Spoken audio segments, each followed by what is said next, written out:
ভাইরা আমার, আমার উদ্দেশ্য হলো আল্লাহ পাক দেখলেন প্রথম এদেরকে নিজের দল আরবের মানুষের কাজ ছিল, তারা বিকাল বেলায় রাত্রিতে একটু জায়গায় গিয়ে বসে আড্ডা দিত, কবিতা নিয়ে প্রতিযোগিতা করত, কে কত ভালো কবিতা গাইতে পারে, কে কত ভালো শ্লোক গাইতে পারে। যখন গিয়ে বসতো তখন মদ পান করে বসতো, কি করে মদ পান করে গিয়ে বসতো, শ্লোক গাইতে গিয়ে দেখা যায় তো তাদের মধ্যে প্রতিযোগিতা করতে করতে গিয়ে হঠাৎ কেউ রাগান্বিত হয়ে গেল, মদ পানকারী রাগ উঠলে পরে আর লামে আসেনি না, তখন যেমন প্রতিজ্ঞা করে তোরে না মারা পর্যন্ত বাদ পিঠা নাই। তো তখন দেখা গেল প্রতিযোগিতা আরম্ভ হয়ে যাবে। একজন আরেকজনের মাথায় একদিন উঠে একটা হাত ছুড়ে আঘাত করেছেন, রক্ত ঝরতেছে, বেন্ডিজ দিলেন, দিয়ে আল্লাহ রাসূলের কাছে এসে বললেন, ইয়া রাসূলুল্লাহ সাল্লাল্লাহু আলাইহি ওয়াসাল্লাম, মদ সম্পর্কে কি আল্লাহ ক্লিয়ার কোনো কথা বলে না? আল্লাহ পাক এবার দেখলেন সময় এসেছে, তারা নিজে বুঝতেছে মদটা যে কত খারাপ সমাজের জন্য। তখন আল্লাহ রাসূল আল্লাহর প্রতি লক্ষ্য করেন, জিব্রাইল চলে এসেছেন, বলেন সুবহানাল্লাহ। আল্লাহ আয়াত নাযিল করে দিলেন, ইন্নামাল খামরু ওয়াল মাইসিরু ওয়াল আনসাবু ওয়াল আজলাম রিজসুম মিন আমালিশ শাইতান ফাজতানিবুহু লাআল্লাকুম তুফলিহুন। আজকে তোমরা শোনো, তোমাদের জন্য আজকে মদ, কোনটা কথা বলবেন, কোনটা মদ, জুয়া, লটারি, তোমাদের ষষ্ঠকে বাদ দিয়ে তোমাদের মন গড়া কোনো কিছুকে তোমরা অবশ্য বানানো। আজ থেকে তোমাদের প্রতি আমি আল্লাহ নির্দেশ দিতে, শোনো, এই সব কিছু যে যা মদ পান করা, জুয়া ফেলানো, লটারি ফেলানো, এটা সব হলো শয়তানের কাজ। সুস্থ মস্তিষ্কের মানুষটা করতে পারে না, এটা হলো শয়তানের কাজ। ফাস্তানিবুহু লাআল্লাকুম তুফলিহুন, তোমরা তার থেকে বিরত হয়ে যাও, তোমরা সাকসেসফুল হয়ে যাবে, কামিয়াব হয়ে যাবে, সফলতা আসবে। বলেন সুবহানাল্লাহ। এবার দেখা গেল 90% এর মতো আল্লাহ রাসূলের সাহাবীরা মুসলমান যারা তারা মদ ছেড়ে দিলেন। যখন এই মদটা মক্কায় বন্ধ হয়ে গেল, এবার দেখা যায় আস্তে আস্তে সেখানে হত্যা বন্ধ হয়ে গেছে। সুবহানাল্লাহ, সুবহানাল্লাহ। যে সমাজটা ছিল এখন মদ হারাম হয় নাই, অবৈধ হয় নাই, সেই সময়টা যখন সেই সময় এবার যে সমাজটা ছিল, একটা মেয়ে লোক, যুবতী মেয়ে লোক একাকি তার ঘর থেকে দিনের বেলায় বাইর হতে গিয়ে ভয় পেত, একাকি ঘর থেকে বাইর হতো না, তার সতীত্বের হেফাজত করতে পারবে না, তার কোন নিরাপত্তার গ্যারান্টি ছিল না, দিনের বেলায় 12টায় বাইর হতে পারত না। এখন দেখা যায় সেই মেয়ে লোকগুলি রাত্রিতেও বাইর হচ্ছে, কোনো অসুবিধা হচ্ছে না, কারণ সমাজটার মধ্যে তখন মজা নাই। বলে না। এবার আরো কিছুদিন গেল, আল্লাহ রাব্বুল আলামিন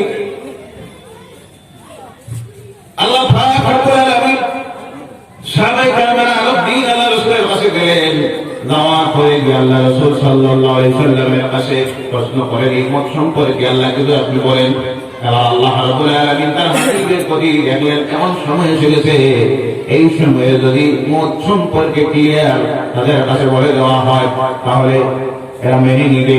তখন আল্লাহ আয়াত নাযিল করলেন, যে আয়াতের মধ্যে আল্লাহ জানিয়ে দিলেন, ওই যে মদ যেটা আছে, এই মদের মধ্যে উপকারিতা আছে, কিন্তু উপকারিতার চাইতে অপকারিতা বেশি। তার খারাপ দিকটা বেশি, যদিও একটু লাভ আছে, প্রথম স্বাস্থ্য সুন্দর হবে, চেহারা সুন্দর যেতে পারবে, এটা লাভ আছে, দুশ্চিন্তা আছে, খাইলো এরা পুতল যে 3-4 ঘন্টা বেউসিয়ে পড়লো, কিছু সময়ের জন্য দুশ্চিন্তা দূর হলো, কিন্তু পরবর্তীতে তার এফেক্ট যেটা আছে, আমার অবাক হতে হয়, সারা পৃথিবীর মানুষ আজকে দেখতেছে নেশাদ্রব্য পান করার কারণে মানুষের সবচেয়ে বড় যে রোগটা দেখা যায় সেটা হলো ক্যান্সার। ওটা ক্যান্সার হওয়ার 1 নম্বরের কারণ হলো মাদক দ্রব্য সেবন। স্লোগান দেওয়া হয়, অনেক সময় স্লোগান দেওয়া হয়, মাদক দ্রব্য বর্জন করো, স্লোগান আছে না, কথা বলে একটা দিনও বানিয়ে দিছে, বিশ্ব মাদক দ্রব্য বর্জন দিবস, আসেনি না? কিন্তু অবাক হতে হয়, একদিকে স্লোগান চলতেছে ক্যান্সার থেকে বাঁচতে হলে মাদক দ্রব্য বর্জন করো, বিশ্বজুড়ে অভিযান চালানি হইতেছে, মাদক দ্রব্য দিবস পালন করা হচ্ছে, রাষ্ট্রসংঘের পক্ষ থেকে স্বীকৃত একটা দিন দেওয়া হয়েছে। কিন্তু আবার আপনি দেখবেন শহরের গ্রামের গলি গলি দিয়ে মদের দোকানও আছে। ওই আগে বলেছিলাম দেখার জন্য না খাওয়ার জন্য, কথা বলেন না খোদা আপনারা, দেখার জন্য না খাওয়ার জন্য? নাউজুবিল্লাহ বলবেন না ভাইরা আমার। উদ্দেশ্য হলো এবার এই আয়াতের শেষে আল্লাহ আয়াত নাযিল করে দিলেন দুনিয়ার মানুষের জন্য, মুসলমানদের জন্য ইসলাম যে কথাগুলি বলে, কথা বলতে গিয়ে ইসলাম পৃথিবীর বিশেষ কোন মানুষ সম্পর্কে কথা বলে নাই। কিছু কথা বলা হয়েছে, ইয়া আইয়ুহাল্লাযীনা আমানু, হে ঈমানদাররা, অর্থাৎ স্রষ্টা আল্লাহ যারা বিশ্বাস স্থাপন করেছো, ইসলাম মেনেছো, কোরআন মেনে নিয়েছে তাদেরকে। আর অধিকাংশ কথা কোরআনে বলা হয়েছে ইয়া আইয়ুহান নাস, হে মানবমণ্ডলী। কারণ ইসলাম এসেছে গোটা পৃথিবীর মানুষের জন্য, কোরআন এসেছে গোটা পৃথিবীর মানুষের জন্য। আল্লাহ পাক গোটা পৃথিবীর স্রষ্টার সৃষ্টির যায়, কিন্তু সব কিছুর স্রষ্টা হলেন আল্লাহ। এর জন্য অনেক কথা বলতে গিয়ে গোটা পৃথিবীর মানব মণ্ডলীর কল্যাণে কথা বলেছেন। এই জায়গার মধ্যে আল্লাহ দুনিয়ার প্রত্যেকটা মানুষকে উদ্দেশ্য করে জানিয়ে দিতেছেন, এই যে মদ যেটা, জুয়া যেটা, লটারি যেটা, তোমাদের স্রষ্টাকে বাদ দিয়ে তোমরা তোমাদের নিজের মন গড়া কোন সৃষ্টি বানাইয়া তার উপাসনা করা তোমাদের জন্য অবৈধ, হারাম। ইসলাম শান্তি চায়, কথা বলেন কি চায়? শান্তি প্রতিষ্ঠিত করতে হয়, ব্যবস্থা করতে হয়। এখানে চারটা জিনিসকে অবৈধ করল। ইসলামের মধ্যে কিছু জিনিস আছে বৈধ, কিছু জিনিস আছে অবৈধ, আছে না? কিছু জিনিস আছে পবিত্র, কিছু জিনিস অপবিত্র। আল্লাহ বলছেন বৈধ যা গ্রহণ করো, অবৈধ ত্যাগ করো। পবিত্র যা তা তোমরা গ্রহণ করো, অপবিত্রটা তোমরা ত্যাগ করো। আরো কিছু জিনিস আজকের আধুনিক বিজ্ঞানের যত উন্নতি হচ্ছে, ১,৫০০ বছর আগে কোরআন যে সমস্ত জিনিসকে অবৈধ ঘোষণা দিয়েছিল, তার এফেক্টটা কি সমাজের মধ্যে পড়ে, কেন অবৈধ বলা হলো, হারাম বলা হলো? আজকের আধুনিক বিজ্ঞান রিসার্চ করে যে কথাগুলি বলতেছে, মানুষ অবাক হয়ে যাচ্ছে। মানুষ দেখতেছে মুহাম্মদ সাল্লাল্লাহু আলাইহি সাল্লাম কত বড় বৈজ্ঞানিক ছিলেন, বলে সুবহানাল্লাহ। যেমন কোরআনুল কারীমের মধ্যে আরো কিছু জিনিসকে হারাম করা হলো। কোন কোন জিনিস? আল্লাহ বলছেন ইন্নামা হারামা আলাইকুমুল মাইতাতু ওয়াদ-দাম ওয়া লাহমুল খিনজিরি ওয়া মা উহিল্লা বিহি লিগাইরিল্লাহ। বলো আল্লাহু আকবার। তোমাদের জন্য হারাম করা হয়েছে মৃত জন্তু। কোনটা? কথা বলবে। মৃত জন্তুর মাংস খাওয়া হালাল না হারাম? বৈধ না অবৈধ? কেন? কেন মারা গেছে দেখা যাবে, ১,০০০ টাকা জিনিস, ২৫,০০০ টাকা জিনিস মারা গেল, কেন আপনি ফেলে দিবেন? কেন বৈধ বলা হলো, হারাম বলা হলো? যত খাওয়া যায় আপনার মনে আসতে পারে কেন হারাম করা হলো? আজকের আধুনিক বৈজ্ঞানিক যারা, ডাক্তার যারা, অগণিত নাম করা পৃথিবী ১২০ জন ডাক্তার এর উপরে রিসার্চ করেছেন, মৃত জন্তুর মানুষের উপরে রিসার্চ করে গিয়ে রিজাল্ট যেটা দিলেন, পৃথিবীর মানুষ অবাক হয়ে গেল। আরে ১,০০০ বছর আগে ইসলাম কেন মৃত জন্তুর মাংসকে হারাম করলো? তারা দেখলো কি এই মৃত জন্তু যখন মারা যায়, মারা যাওয়ার পর তার বডির মধ্যে যে ব্লাডটা থাকে, রক্তটা থাকে, ওটা রক্তটা চুষে নিয়ে তার বডির মাংস, আর এই মাংসের মধ্যে ব্লাডটা যখন ঢুকে যায়, এর মধ্যে ভাইরাস তৈরি হয়ে যায়, জীবাণু তৈরি হয়। এই মৃত জন্তুর মাংস যদি কেউ খায়, মারাত্মক মারাত্মক ৫০টার ঊর্ধ্বে রোগে আক্রান্ত হওয়ার সম্ভাবনা আছে। এর জন্য ১,৫০০ বছর আগে ইসলাম বলেছে সেটা তোমাদের জন্য হারাম। দুই নম্বরে হারাম করা হলো দাওমান, প্রবাহিত মান রক্ত। কেন? যখন কোন জন্তুকে জবাই করা হয়, করার পর যে রক্তটা ফিসকারি মেরে আমরা বলি বাইর হয়, সেই রক্তটাকে ইসলাম হারাম করলো। কেন হারাম করলো? হারাম করার কারণ হলো এর উপরে রিসার্চ করা হয়েছে। রিসার্চ করে গিয়ে দেখা গেছে এই রক্তটা যদি কেউ পান করে, এই রক্তটা যদি ব্লক করে দিয়া এই জন্তুর মাংসের মধ্যে ঢুকাইয়া দেওয়া হয়, তাহলে ওই মৃত জন্তুর মাংস ফেলে করে যে এফেক্ট আসে, ওই রক্তটাকে ব্লক করে দিয়া মাংসে ঢুকাইয়া বা এই রক্তটা খাওয়ার পরেও সেই এফেক্টটা মানুষের মধ্যে আসে।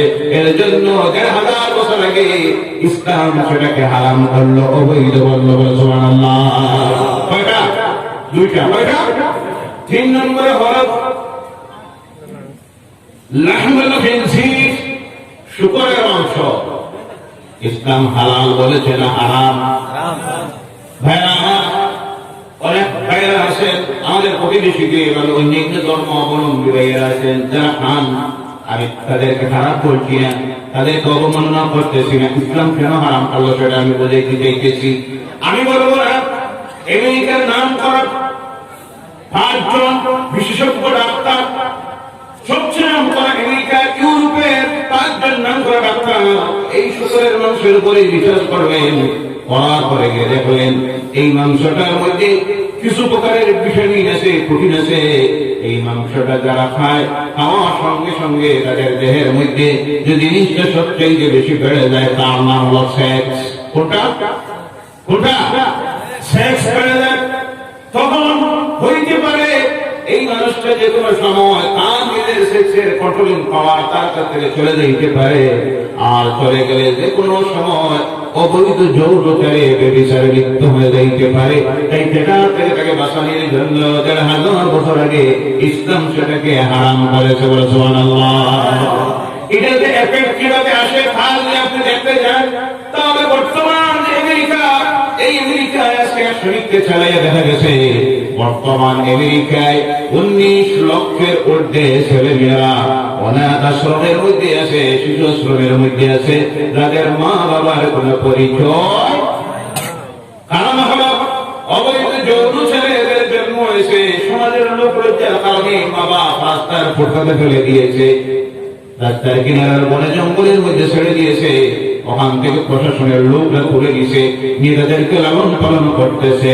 আরো শোনেন, আরো অবাক হবে, এই আমেরিকা আমার কথা না, তাদের দেশে সবচেয়ে নাম করা গোয়েন্দা সংস্থার রিপোর্ট হলো তাদের সমাজে আজকে এমন অবস্থা তৈরি হয়েছে, তাদের সমাজের স্কুল, কলেজ, ইউনিভার্সিটির ছাত্রীরা যারা, তাদের মধ্যে 30% মেয়েরা বিবাহের আগে তারা দর্শিকা হয়। বলে নাউযুবিল্লাহ, বলে নাউযুবিল্লাহ। তার কারণ হলো কি?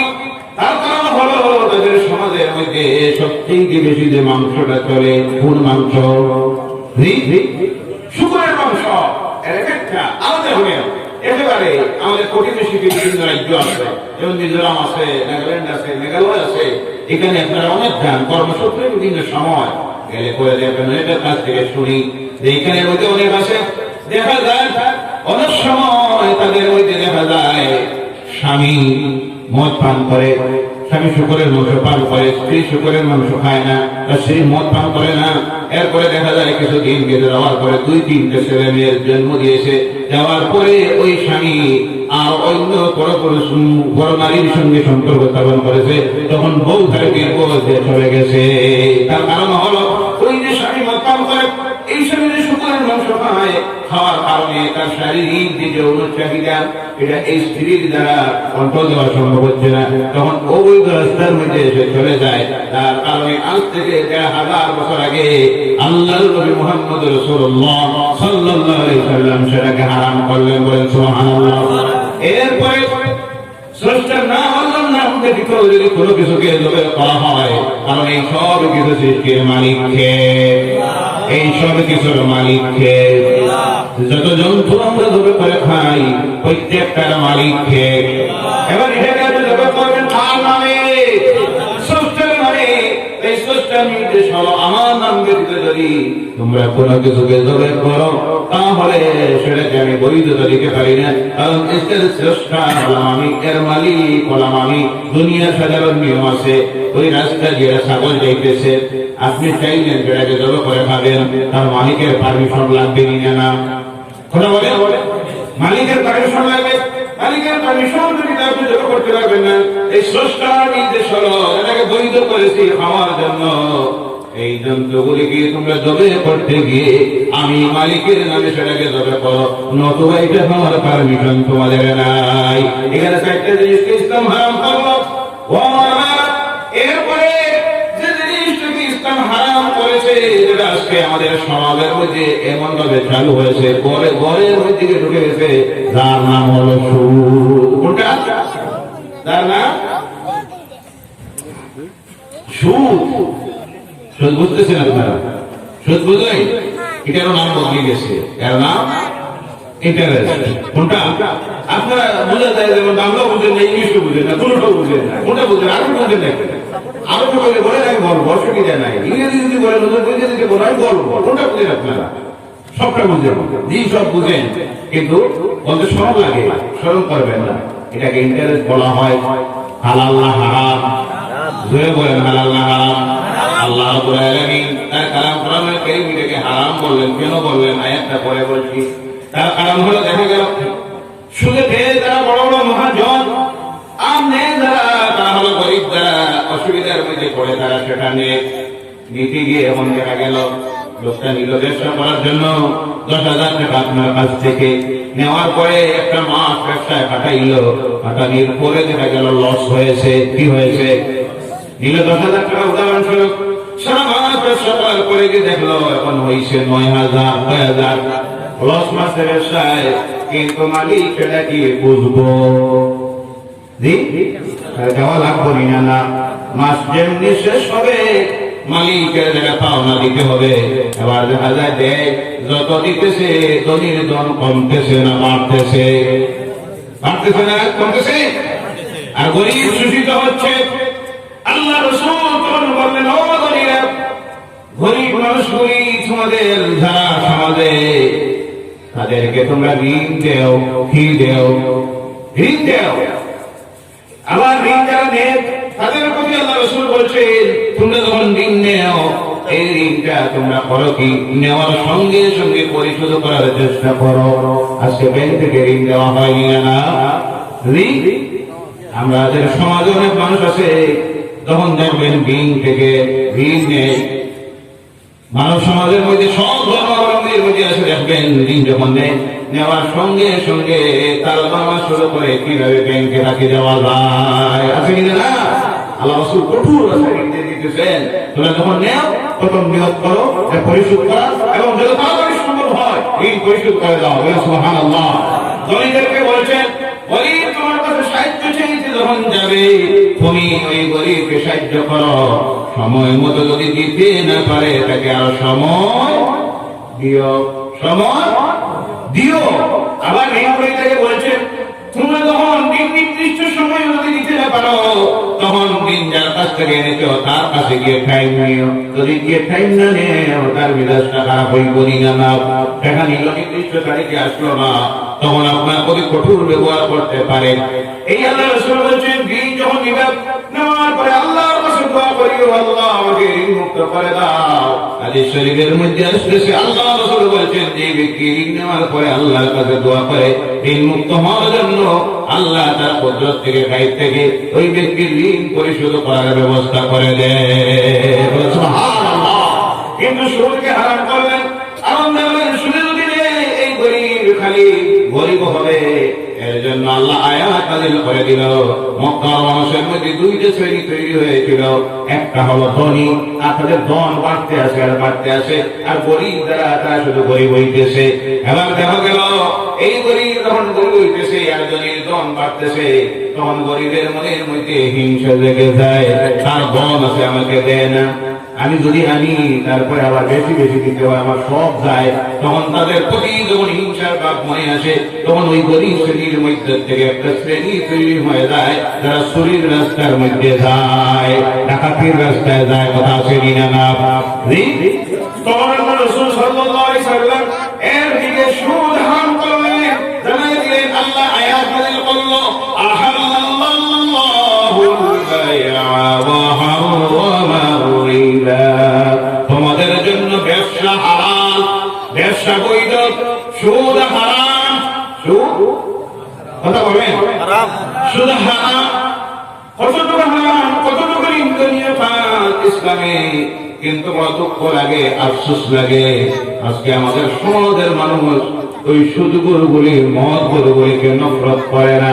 শুনুন আমার ভাইরা, আল্লাহ রাসূল বলছেন মদ পানকারী ব্যক্তি যদি অসুস্থ হয়ে যায় দেখতে যেও না, আর সেবা শুশ্রূষা করো না।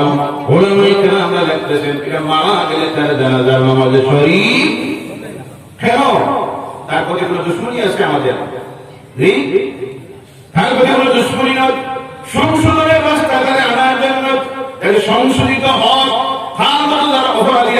এই কাজটাই তারা যাতে সংশোধিত হয়, তারা যাতে দেখে এই কাজটা যদি আমি করি তাহলে আমি যদি অসুস্থ হই কেউ আমাকে দেখতে আসবে না, আমার সেবাও কেউ করবে না, আমি যদি মারা যাই শেষ কৃত্যে জানা যায় শরীক হবে না, এটা দেখে যেন এই গুনাহের কাজে তারা লিপ্ত, তারা যেন হেদায়েতের রাস্তায় আসে। অনুরূপভাবে আল্লাহ রাসূল বলেছেন শুধু কোন অসুস্থ হয় তাকে দেখতে যেও না, তার সেবা শুশ্রূষাও করিও না। এটা যদি মারা যায় কোথায় গ্রাম লিখতেছেন তার জানাজা নামাজে শরীক হয়ও আমরা কি করি? দেখবেন আমাদের সমাজে আছে কেউ যদি মদ পান করে শাস্তি দেওয়া হয়, আসেন না?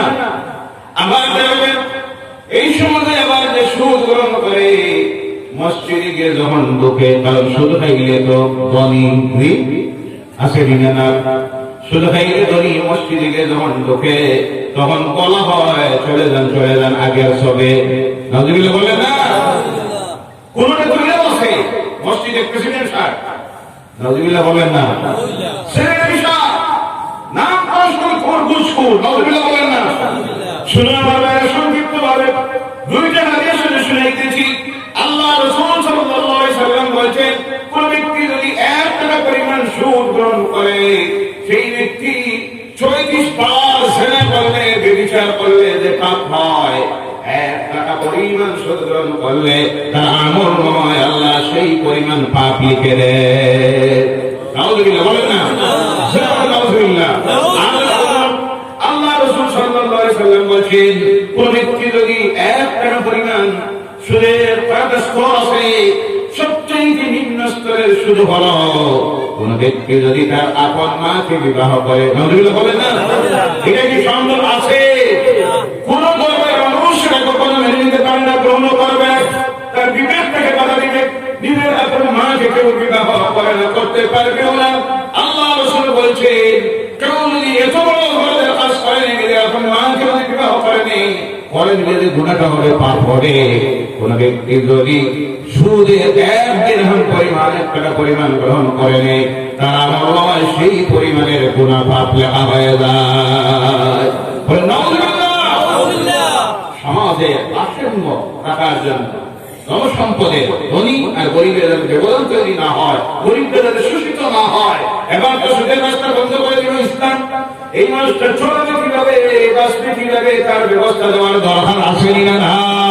শুধু আইন করলে হবে না, বিকল্প ব্যবস্থা দেওয়ার প্রয়োজন, বিকল্প ব্যবস্থা দেওয়ার ব্যবস্থা করলো ইসলাম। সুবহানাল্লাহ বললেন না? আল্লাহ পাক রব্বুল আলামিন তার হাবিবের প্রতি আয়াত নাযিল করে দিয়ে জানিয়ে দিলেন নামাজ মুসলমানের জন্য যেই ভাবে পড়া ফরজ, রোজ 5 বার, রমজানের মাস আসলে পরে যেই ভাবে এই রোজা রাখতে হয়, জনসম্পদের মালিক হয়ে জীবনে একবার মক্কায় আল্লাহর ঘরে গিয়ে হজ আদায় করতে হয়। আল্লাহ জানিয়ে দিলেন জনসম্পদের মালিক যারা, তোমাদেরকে এই নিয়ামতটা আমি দিয়েছি, জনসম্পদ তোমাদের প্রতি আরেকটা জিনিসকে আমি ফরজ করে দিলাম, অবশ্য করণীয় করে দিলাম, যেটার নাম হলো যাকাত। সুবহানাল্লাহ নাই? যার নাম হলো যাকাত। ধনীরা যারা তোমাদের জনসম্পদ থেকে বৎসরে 1 বার প্রতিদিন না, প্রতি বছর অসুবিধা আছে, তোমাদের অসুবিধা আছে, দিকে দিকে তো শেষ হয়ে যাবে, তোমাদের বিজনেস কেমনে চলবে, এর জন্য বৎসরে 1 বার শতকরা 2.5 টাকা তোমাদের জনসম্পদ থেকে তোমাদের সমাজের গরিব দুঃখী যারা, এতিম মিসকিন যারা, অসহায় যারা, তাদের হাতে দিয়ে দেওয়া তোমাদের জন্য ফরজ। সুবহানাল্লাহ বলেন না? ফরজ করে দেওয়া হলো। শতকরা কত টাকা? কথা বলেন, কত টাকা? আমাদের সমাজে যদি এই যাকাত আদায় করা হতো শরীয়ত সম্মতভাবে, তাহলে শরীয়ত সম্মতভাবে যদি সেটা ব্যয় করা হতো, যে সমাজের মধ্যে গরিব বলতে কেউ থাকতো তার প্রমাণ মুখে বলছি থাক। মুসলমানদের খলিফা হলেন ওমর ইবনে আব্দুল আজিজ। হযরত ওমর রাদিয়াল্লাহু তাআলা ছেলে ইসলামী রাষ্ট্রের শাসন ক্ষমতায় বসবেন এবং তিনি যাকাত কালেকশন করা শুরু করলেন। তুমি যারা 2.5 টাকা দাও, 70 টাকা, এর মালিক তুমি না, সম্পদের মালিক কে? তোমাকে আল্লাহ ম্যানেজার বানিয়ে দিয়েছেন, দেখার দায়িত্ব দিয়ে দিয়েছেন। তুমি যতই না দেখতেছ যেই দিন তুমি এই জমিন থেকে চলে যাবে, এই দলের মালিক তুমি যদি হইতা তোমার সঙ্গে চলে যাইত। তোমাকে আমি ম্যানেজার বানিয়ে দিলাম, দেখার দায়িত্ব দিলাম 60 বছর 70 বছর। যেই দিন তুমি চলে গেলে সঙ্গে সঙ্গে এর দায়িত্বটা দেওয়া হলো তোমার ছেলের হাতে। কার হাতে? তুমি মালিক না, এর মালিককে আল্লাহ বলছেন লিল্লাহি মা ফিস সামাওয়াতি ওয়া মা ফিল আরদ। আকাশ আর জমিনের মধ্যে যা কিছু আছে সব কিছুর একচ্ছত্র মালিক যিনি, তার নাম আল্লাহ। জোরে বলেন তার নাম আল্লাহ। আল্লাহ হচ্ছে হযরতে ওমর ইবনে আব্দুল আজিজ খলিফা হলেন, রাষ্ট্রনেতা হলেন। অর্ডার দেন যাকাত কালেকশন করো। আমাদের দেশে সরকারিভাবে যাকাত কালেকশন নেই, কিন্তু এর বিকল্প একটা আছে যেটার নাম হলো ট্যাক্স। সরকারি ট্যাক্স দেই আমরা, দেই। রাষ্ট্রের আইন মানা লাগে না? কথা বলবেন? রাষ্ট্রীয় আইন মানা খরচ। রাষ্ট্রীয় আইন যে দেশে আপনি পারবেন সেই দেশের আইন মানে চলতে হবে। আইন লঙ্ঘন করবে ইসলাম সেই অনুমতি আপনাকে দেয় নাই। রাষ্ট্রীয় আইন মানতে হবে এই দেশে আপনি থাকবেন। ভারতবর্ষে আমরা আছি, আমাদের দেশ ভারতবর্ষ, এই দেশের সংবিধান, এই দেশের আইন মানা আমাদের জন্য কথা বলেন, আমাদের জন্য খরচ, আমাদের জন্য খরচ। এই দেশের ক্ষতি হলো এই দেশে যারা নাগরিক তাদের জন্য এমন কাজ করাকে ইসলাম হারাম করেছে।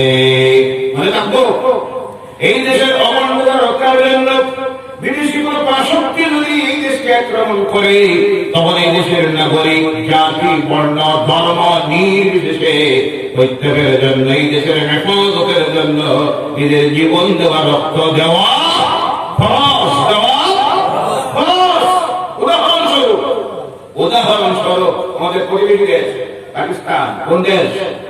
কথা বলবেন? পাকিস্তান আমার দেশ, আমার জন্মভূমি ভারতবর্ষে আক্রমণ করল। আমি পাকিস্তানের পক্ষে যাব না ভারতের পক্ষে? কথা বলবেন কার পক্ষে? স্লোগান দিল পাকিস্তানের পক্ষে না ভারতের পক্ষে? এখানে ভারতের পরিচয় নেই, এখানে হলো আমার দেশের প্রশ্ন। এই দেশ আমার জন্মভূমি, আমার প্রাণের চাইতে এই দেশের প্রতি আমার মহব্বত বেশি না কম? হব্বুল ওয়াতানি, দেশের সঙ্গে মহব্বত, এটা হলো ইমানের পরিচয়। কিসের পরিচয়? ইমানের পরিচয়। তখন এই দেশের হেফাজতের জন্য আমাদের প্রাণ দিতে হবে, কারণ এই দেশটার স্বাধীনতার জন্য রক্ত দিয়ে আমরা স্বাধীন করেছি। কথা ঠিক কিনা? কথা বলবেন? এই দেশের স্বাধীনতাকে সার্বভৌমত্বকে কেউ নষ্ট করতে চায়, ক্ষতি করতে চায়, এই দেশে আমরা যারা আছি জাতি বর্ণ ধর্ম নির্বিশেষে প্রত্যেকের জন্য ফরজ হলো এই পাশক্তির মোকাবিলা করে এই দেশের হেফাজত করা। কথা ঠিক কিনা? বলেন আমার ভাইরা। এবার বলতেছিলাম আল্লাহ পাক ব্যবস্থা দিলেন যাকাতের। হযরত ওমর ইবনে আব্দুল আজিজ যখন রাষ্ট্রনেতা হলেন, আইন জারি করলেন যাকাত দিতে হবে। আমার দেশে আইন আছে সরকারি ট্যাক্স দিতে হবে, কিন্তু দুঃখ লাগে, আফসোস লাগে, বেশিরভাগ দেখা যায় আজকে সরকারি ট্যাক্স দিয়ে যারা সরকারি চাকরিজীবী। কথা ঠিক কিনা? কারণ এরা তো ট্যাক্সে, এরাও ট্যাক্সে পেমেন্ট যখন মাসে আসে ব্যাংক থেকে ইনকাম ট্যাক্স কাটিয়ে রাখা হয়। বড় বড় যারা আপনারা প্রতিষ্ঠিত ব্যবসায়ীরা, যাদের ট্যাক্স যদি সঠিকভাবে হিসাব করা হয় কয়েক কোটি কোটি টাকা হবে, কিন্তু তারা ট্যাক্স কাটিয়ে দিতেছে। বলা ঠিক কিনা? এইভাবে যদি কেউ রাষ্ট্রীয় আইনকে লঙ্ঘন করে ট্যাক্স কাটিয়ে দেয়, এর জবাব আল্লাহর কাছে দেওয়া লাগবে না। সঠিকভাবে যদি আমার দেশের ট্যাক্স কালেকশন হতো, তাহলে এই দেশের উন্নয়ন আরো বাড়ত না। কথা বলেন? দেখা গেল ওমর ইবনে আব্দুল আজিজ যাকাতের অর্ডার দিলেন, কালেকশন শুরু হলো। ওই থেকে হইতে গিয়ে আর গরিবদেরকে দিতে দিতে গিয়ে অবস্থার মধ্যে গিয়ে পৌঁছলো, দেশের অর্থনীতি অবস্থায় বড় অবস্থার মধ্যে গিয়ে পৌঁছলো। ওমর ইবনে আব্দুল আজিজ যাকাত দেওয়ার জন্য বাইর হলেন, গ্রাম ধরে ঘুরেন, ঘুরা নিয়ে ঘুরেন, যার কাছে যান যাকাত দেওয়ার জন্য, সেই ব্যক্তি বলে আমি নিজেই তো যাকাত দেই। শোনা বলে না, অর্থনীতির অবস্থাকে কিভাবে বদলাইয়া দেয়, সমাজের অবস্থা কেমন বদলাইয়া দেয়। এরপরে তিনি ঘুরতেছেন, ঘুরে ঘুরে ক্লান্ত হয়ে গেছে। 7 দিন, কয়দিন? 7 দিন ক্লান্ত হয়ে একটা গাছের নিচে গিয়ে বিশ্রাম নেওয়ার জন্য রাষ্ট্রনেতা বসেছেন। চিন্তা করতেছেন কি মুসিবতে পড়লাম, এটা কার কাছে পৌঁছাইয়া দিই, কেমনে দিই। হঠাৎ করে দেখা যায় বুড়া নিয়ে একটা মানুষ আসতেছে, মুসাফিরের মতো বোঝা যায়, এলোমেলো চল, গায়ের কাপড়ের মধ্যে অনেক ময়লা। মনে মনে ভাববেন আচ্ছা যাই হোক, এক বিপদ থেকে বাঁচবো। একটা গরিব মানুষ আসতে দেখা যায় সবের সমঝাইয়া আমি আমার দায়িত্ব থেকে মুক্ত হব। ডাক দেন, বুড়ার উপরে 6 ব্যক্তি নিয়ে শুনে নিয়ে আসলো। উনিও ভাবতেছেন যাই হোক পাওয়া গেছে একজন, পাওয়া গেছে একজন।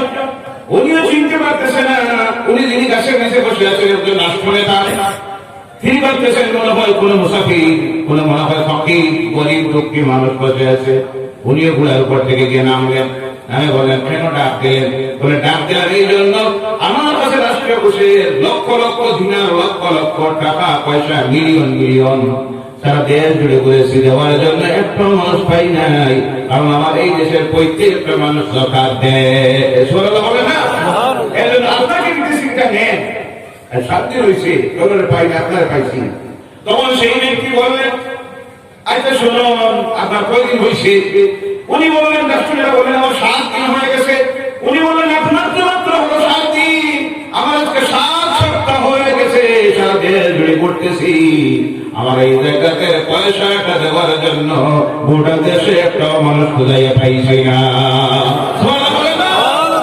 এই হলো ইসলামের অর্থনীতি। দেখা গরিবের কাছে পৌঁছে দেয়। সত্তর কত টাকা? 2.5 টাকা। কত টাকা? 2.5 টাকা।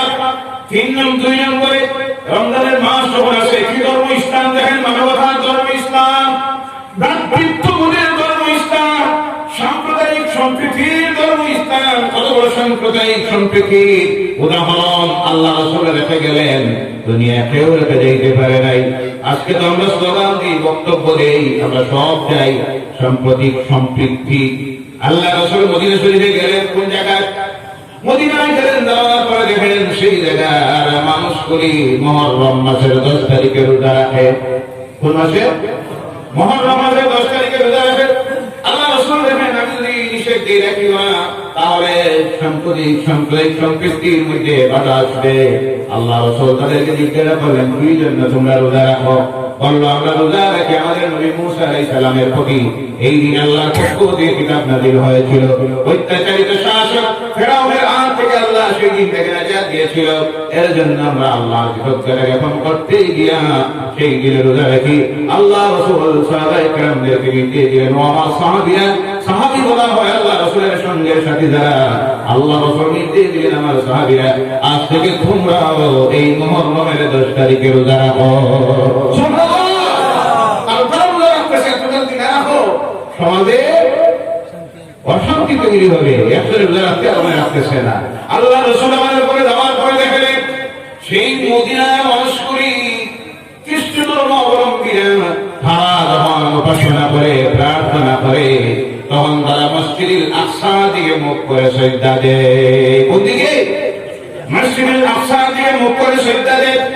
আল্লাহ রাসূল বলেন এবার আমি যদি নির্দেশ দেই আল্লাহর ঘর মক্কার দিকে মুখ করে সিজদা দেয়, পশ্চিম দিকে অসুবিধা আছে, কারণ তাদের সমাজের প্রচলন চলতেছে, তারা সেই ঘরটার দিকে মুখ করে তাদের উপাসনা করে সিজদা দেয়।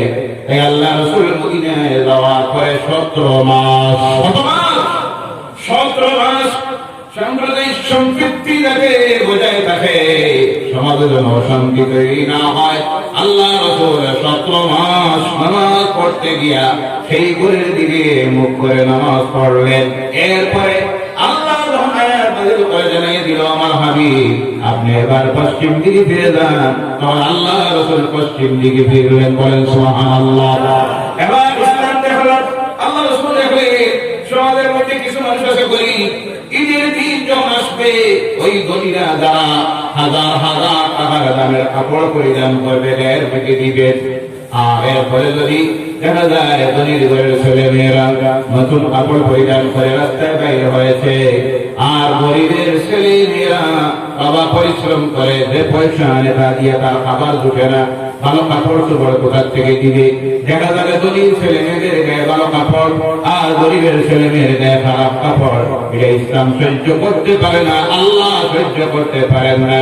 তাই আল্লাহ যা রাসূলের বলে নির্দেশ আমার হাবিব, ওই যে মুসলমান যারা যারা রোজা রাখে, যারা রোজাও রাখে না, ওই দিনে যদি একটা বাচ্চার জন্ম হয় তার পক্ষ থেকে, এই পরিবারের যারা আছেন প্রত্যেকের পক্ষ থেকে ঈদের নামাজে ঈদকে যাওয়ার আগে আরেকটা জিনিস আদায় করে দাও, যার নাম হলো ফিতরা। কোনটা কথা বলেন? কোনটা ওয়াজিব করে দেওয়া হলো? সুবহানাল্লাহ বলেন না? সুন্নত নয়, মুস্তাহাব নয়, ওয়াজিব করে দেওয়া হলো। দুনিয়া তোমরা যারা আজকে ঈদ করতেছো খুশিতে, আর এই গরিবের বাচ্চারা গরিব যদি ঈদ না করতে পারে, সেই উৎসবে খুশির কোন মূল্য আল্লাহর আছে নাই।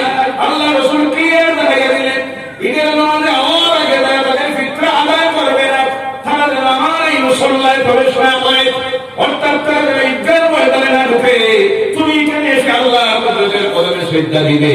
আর তোমার প্রতিবেশী ওই গরিব মানুষটা খাওয়া খাইতে পারে নাই, ভালো কাপড় পরিধান করতে পারলো না, তোর এই সিজদার এই নামাজের কোন মূল্য আল্লাহর কাছে? শুনুন, আল্লাহ রাসূল আরো কত সুন্দর করে বলতেন। আল্লাহ রাসূল বলেন, কার প্রতিবেশীতে, কোন জায়গায়? কোন জায়গায়? প্রতিবেশীতে। প্রতিবেশীতে মুসলমান। আল্লাহ রাসূল বলেন নাই, খুব ভালোভাবে শুনুন। আল্লাহ রাসূল বলেছেন, কার প্রতিবেশীতে যদি কোনো মানুষ না খেয়ে বিকাল বেলায় ঘুমাইয়া যায়, এই মানুষটা প্রতিবেশী হিন্দু হইতে পারে, বৌদ্ধ হইতে পারে, জৈন হইতে পারে, খ্রিস্টান হতে পারে, কোন মানুষ আল্লাহ রাসূল বলছেন, তোমার প্রতিবেশীকে কোন মানুষ যদি বিকাল বেলায় না খেয়ে ঘুমাইয়া যায়, আর কোন ধনী এই খবর জানার পরে যদি এই গরিবের বাড়িতে কোনো কিছু না পাঠাইয়া দিয়া সে নিজে পেট ভরে রাত্রিতে ঘুমাইয়া যায়, ঘুমানি মাত্র এই ধনীর সঙ্গে আল্লাহ আল্লাহ রাসূলের সম্পর্ক ছিন্ন হয়ে যায়। সুবহানাল্লাহ, সুবহানাল্লাহ। কি ধর্ম!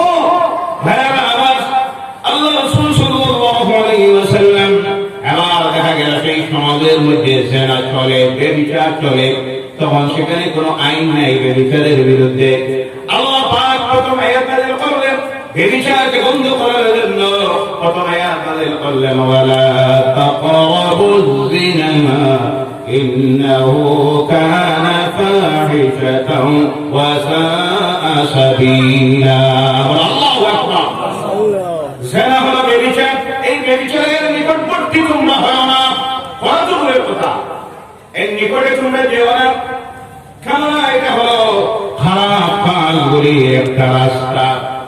আমার ভাইয়েরা মুসলমানেরা, জেনা সম্পর্কে এবার আয়াত নাযিল করলেন, আইন আল্লাহ জারি করা শুরু করলেন। দেখলেন এই ব্যভিচার থেকে, নারী দর্শন থেকে নারীকে যদি বাঁচাইতে হয়, কঠোর আইনের প্রয়োজন। কঠোর আইন ছাড়া নারীর ইজ্জত, নারীর সম্মান, নারী দর্শন রোধ করা যাবে না। আজকে গোটা পৃথিবীতে সবচেয়ে মারাত্মক যেটা চলতেছে, নারীকে দর্শন থেকে বাঁচানোর জন্য, ইফতিজিং থেকে বাঁচানোর জন্য কত আইন তৈরি করা হচ্ছে, কিন্তু কোনো কিছু দিয়ে নারীকে হেফাজত করা যাচ্ছে না, বাঁচানো সম্ভব হচ্ছে না। তার কারণ হলো নারী দর্শকদের ব্যাপারে আইনটা কঠোর নয়। আজ থেকে 1000 বছর আগে ইসলাম আইন জারি করলো, কেউ যদি অবিবাহিত বিবাহিত যদি কেউ জিনা করে নেয়, নারী দর্শন করে, ব্যভিচারে ধরা পড়ে, তার ইসলামের আইনের বিধান হলো তাকে তোমরা একটা জায়গায় গর্ত করো, গর্ত করো, গলা পর্যন্ত যেন ঢুকে, কতটুকু গলা পর্যন্ত যেন ঢুকে, এলাকাবাসী সব বছর থেকে দাঁড়াবে, দাঁড়িয়ে পরে চতুর্দিক থেকে পাথর মারবে, মেরে মেরে ওই যে জেনা করেছে, ব্যভিচার করেছে, যে নারীটা পুরুষরা উভয়টাকে পাথর মেরে মেরে জমিন থেকে বিদায় করে, তখন কিছু সংখ্যক মানুষ এই আইনের বিরুদ্ধে এখনো সমালোচনা করে যে কি কঠোর আইন, এই আইনটা যদি একটু ফাঁকি দেওয়া হয় তাহলে মানুষের সংশ্লিষ্ট হয়ে যেতে পারে।